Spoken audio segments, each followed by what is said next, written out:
Dans cette vidéo, je vais donner les informations pour le troisième laboratoire qui est réalisé en NYB, un laboratoire qui s'intitule Électrolyse et qui fait partie du chapitre 36 de mes notes de cours. Donc la plupart du temps, on n'est pas encore rendu là dans les notes de cours au moment où on fait le laboratoire, mais c'est un laboratoire justement qu'on peut réussir à réaliser sans avoir vu toute la matière théorique associée à ce laboratoire-là. C'est intéressant de le faire. L'électrolyse de l'aluminium, c'est un procédé industriel important dans la région du Saguenay-Lac-Saint-Jean, évidemment. Donc, complétez la première page, qui est le laboratoire de qui, avec qui vous allez faire le lab, la date que vous faites le protocole, votre groupe remis à quel enseignant. À la page 32, on voit qu'il y a une seule manipulation à faire, l'électrolyse d'une solution de sulfate de cuivre. Les buts, étudier l'électrolyse d'une solution de sulfate de cuivre avec 2 électrodes de cuivre, effectuer différents calculs d'incertitude. Donc, c'est ça le laboratoire d'électricité, il me semble, où on revient sur les calculs d'incertitude et où on insiste sur les calculs d'incertitude. Interpréter les résultats, justement, en utilisant l'incertitude qu'on a calculée. Cocher les 3 buts, c'est fait. La préparation, je vais vous dire de laisser tomber le premier item, donc on le coche, c'est fait, et après ça de faire une lecture tranquillement des différents points qu'il y a sur les 2 prochaines pages. S'il y a quelque chose que vous ne comprenez pas, mettez-vous un point d'interrogation dans la marge, puis posez-moi la question lorsque vous allez arriver au laboratoire. À la page 33, la préparation personnelle se continue, mais je vous fais quand même une remarque sur le dessin. L'anode indiquée plus ici, c'est celle qui va être branchée sur la borne rouge de votre générateur de courant, puis la cathode moins, ça va être celle qui va être branchée sur l'anode noire. Le courant électrique, par définition, on dit qu'il circule de la borne rouge du générateur vers la borne noire du générateur. Donc le courant électrique circule comme ça. Dans les faits, les électrons, parce que c'est des électrons qui circulent pour faire du courant, les électrons circulent dans l'autre sens. Okay? Oublions pas que les électrons, c'est des charges négatives. Fait qu'on va dire que les charges négatives circulent dans l'autre sens. Par réciproque, on va dire que les charges positives circulent dans ce sens-là. Évidemment, on s'intéresse habituellement, on a défini que le courant électrique, on le voyait comme des charges positives. Donc, on prend le sens de circulation comme ça, mais dans les faits, les électrons circulent dans l'autre sens. Fait que les électrons qui arrivent ici, je peux en prendre 2, les combiner avec le Cu qui est dans la solution. Donc, il va les retirer de ce côté-là, les combiner avec ça, puis ça va former du cuivre. Donc, les électrons viennent de passer de là à la solution, si on veut. Et à l'inverse, ici à l'autre plaque, le Cu qui est ici peut libérer 2 électrons et passer en solution. Donc, les 2 électrons peuvent passer en solution, puis à l'autre côté, passer sur la plaque, puis faire le chemin là, qui fait qu'il y a une circulation d'électrons. C'est ce qui est mentionné ici. Là. Le SO4-, ça c'est dans la solution. Le SO4-, au niveau de l'anode, peut se transformer en 2 électrons, puis en SO4. Les 2 électrons vont pouvoir se mettre à circuler vers le haut. Le SO4, lui, peut se combiner au cuivre de la plaque ici, pour s'en aller en solution. Fait que je retire du cuivre ici. Puis de l'autre côté, les solutions, dans la solution, ce SO4-là peut se transformer, peut se mettre en solution. Puis de l'autre côté, à la cathode, le Cu que j'ai eu, ici vous rajouterez, là, plus 2 électrons, donc on va retirer 2 électrons, puis il va se transformer en cuivre ici. Fait qu'ici, j'ai perdu du cuivre, ici, j'ai gagné du cuivre. Ici, je retire des électrons pour fabriquer mon cuivre. Puis ici, je retourne des électrons pour fabriquer le SO4. C'est tout un processus d'échange, mais qui permet des électrons de circuler puis de passer du cuivre d'une plaque à l'autre. Quand vous arriverez au laboratoire, vous vérifierez que vous avez votre matériel et vous le cocherez à ce moment-là. Générateur de courant continu. Je vous rappelle que c'est ça, hein, le DC Power Supply. Donc, générateur, un bloc d'alimentation, si on veut, Power Supply, en courant continu, direct courant. Le multimètre de table en fonction ampère-mètre. Donc, c'est cet appareil-là, l'instrument de mesure. Je préférais utiliser le Fluke. En fonction ampère-mètre, c'est-à-dire qu'il y a un seul fil, je pense qu'on va le voir, un seul fil de branché dans la borne low de ce côté-ci. Puis on va utiliser l'autre borne en bas, là, si on l'utilise en ampère-mètre pour mesurer des ampères. Évidemment, il faut qu'il affiche ADC. Il peut afficher micro, milo, milli, puis d'autres unités, mais il faut qu'il affiche le ADC. Pour ce faire, ça veut dire qu'il faut peser sur DC courant. Après ça, fil avec fiche banane, 2 fils noirs, un fil rouge.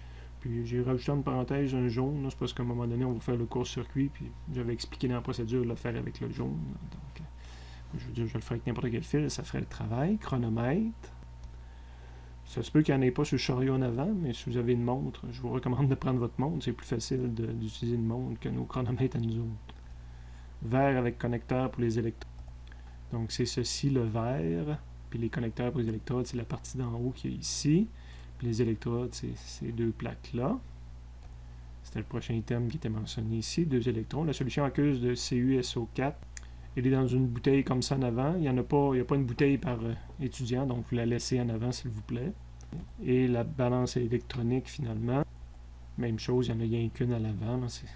C'est la balance que je vous montre présentement.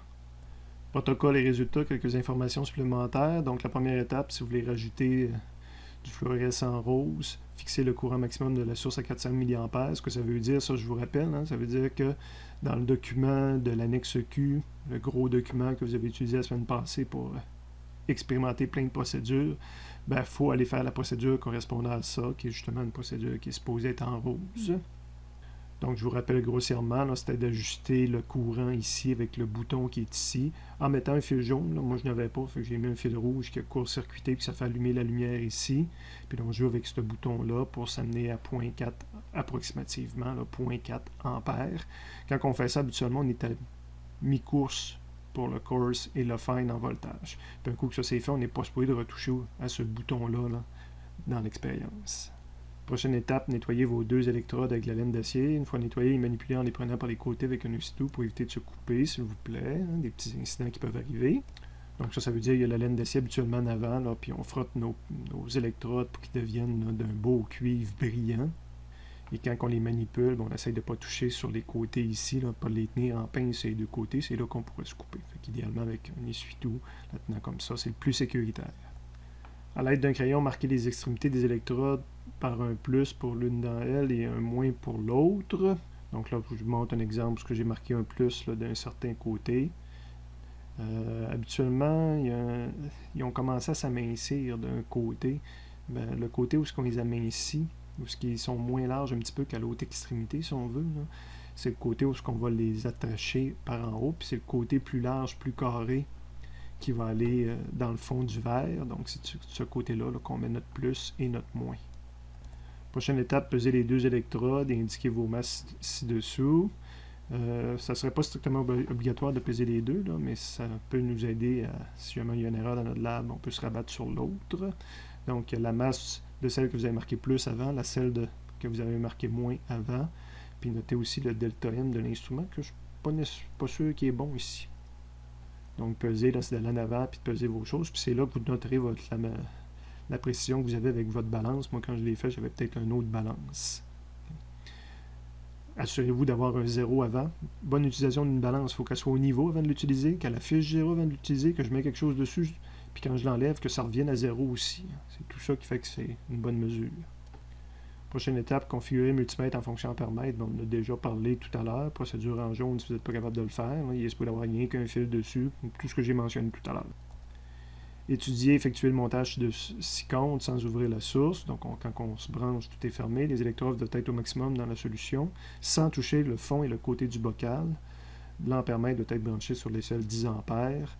Donc, on réalise le montage. Il y a une étape qui est disparue, il faudrait que je réécrive. C'est de remplir le verre à peu près aux 2 tiers. Ce qui est montré ici. Puis quand on disait qu'on va mettre les électrodes dedans, c'est encore mon verre rempli. Encore mon verre rempli. On va le tourner. Mettre les électrodes dedans. Il ne faut pas qu'ils touchent dans le fond du verre. Très proche dans le fond, mais il ne faut pas qu'ils touchent dans le fond. Il ne faut pas qu'ils touchent sur les côtés. Et idéalement, il faut qu'ils soient le plus près possible. Ça, c'est vu de côté. Vu de haut, quand on dit plus près possible, il ne faudrait pas, je ne sais pas si j'ai une autre côté, non. Il ne faudrait pas qu'ils se touchent en haut non plus, là. Le courant va arriver par une de ces bornes-là, descendre dans l'électrode. Il ne faut pas qu'il se touche déjà en haut. Là. Il va passer dans la solution puis remonter par l'autre. Donc, on voit mon montage réalisé au complet ici. Là, je pars du plus. Je m'en viens sur une électrode.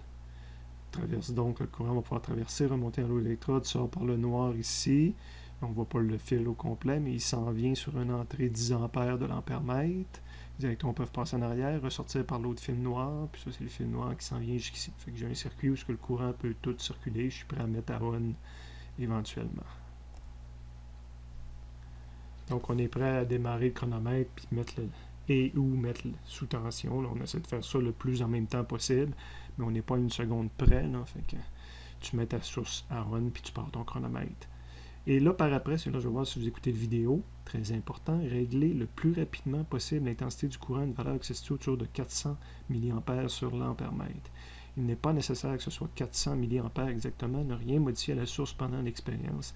Théoriquement, vous n'avez plus rien à faire. Démarrer le chronomètre, puis mettre sous tension, là, vous ne devriez avoir rien d'autre à faire. Je pourrais quasiment rayer ça.